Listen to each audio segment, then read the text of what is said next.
Smoke took the place of the clouds that I prayed towards. Fear stacked in the voice boxes of people trying to pinpoint the positions of their loved ones. On the day that the city sky cracked open and rained blood and fire, I was fastened beneath my mother's arm like a clutched pocketbook. She said things were going to be okay, but her words shook like planes before takeoff. Heart sped like wheels on runway. She was trying to protect my innocence from being hijacked by the images that were being played back over and over. On the 11th, I was only 11 years of age. A Gemini that lived one borough but many worlds away from the Gemini towers that were struck by Gemini planes. Still to this day, I'll never forget thinking to myself, did I just live to see the world end? Conspiracies still hissing through the years like lit dynamite, exploding into 1,000 versions of the same story. 15 years later, this fight for freedom still feels like forever. I wonder if we'll ever come to the understanding that without love, we will never, ever end the war on terror. My name is Oliver and I'm from Flatbush, Brooklyn. And here he is, late for work. Like his mother's prayers jammed the belly of earth on the subway. The next stop was supposed to be the World Trade Center. But 2,996 bodies born without wings took a flight to immortality for him because he was late for work. The only time late could ever escape death with the lips of a mother speaking in tongues when war is nothing but the word raw, backwards, returning flesh to dust from a plunge out of New York City's broken windows. He worked on the 50th floor, but he was late for work. The only time late could ever save a life. 9 times out of 11, he was always on time. Like, how dare you not to be on time for your own funeral with free Bloody Marys pouring from the heavenly sky into the mouth of a God. Your mother must be the amazing grace even slaves were looking for in their prayers. My name is Qualo, and I'm from Brooklyn. Wrapped in the arms of my mother, oblivious to the tragedy going on around me, I was only a baby. She held me tight when she saw what was going on the TV. I was 1 year old. When I was old enough to comprehend the situation, she said it was one of the craziest days she's ever experienced. She describes the moment to me. She gets a phone call from my father, phone calls going back and forth, the sound of 3 words being repeated over and over, "Are you okay?" She said it was like a horror movie playing on TV. People jumping out of buildings, surreal, our country devastated. We pray for the people who made it, and we pray for the people who didn't. 9/11 will forever be written in our prayers. I'm Aaliyah. I'm from Woodbridge, New Jersey, and I'm 15. Chapter 9, verse 1.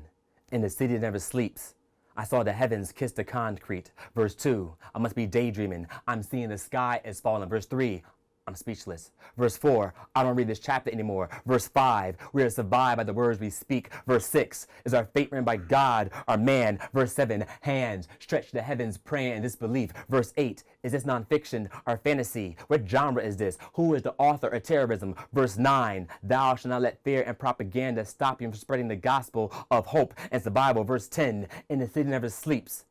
There are 8 million stories to be told. 2,996 of them were ripped out of the book of life again. We are survived by the words we speak. Chant their names like hymns. Words are the bridge to immortality. Chapter 9, verse 11. We would never forget.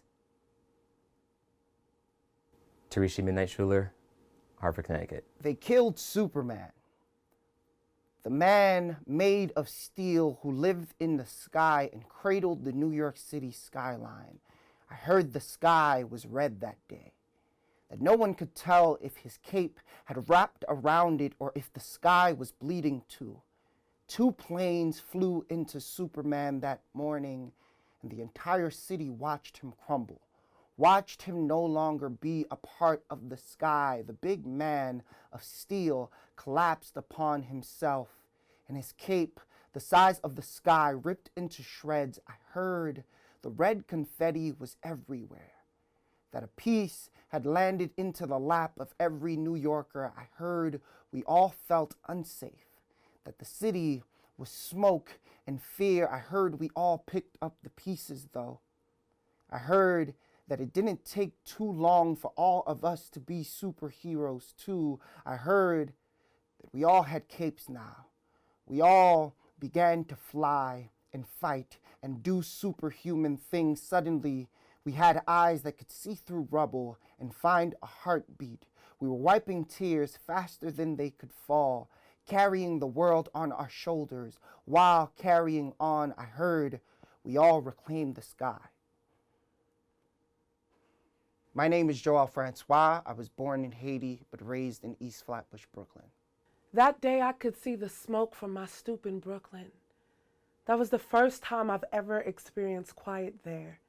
Everything around me stood silent, the way it does when you don't know if something is alive, gone, or almost both.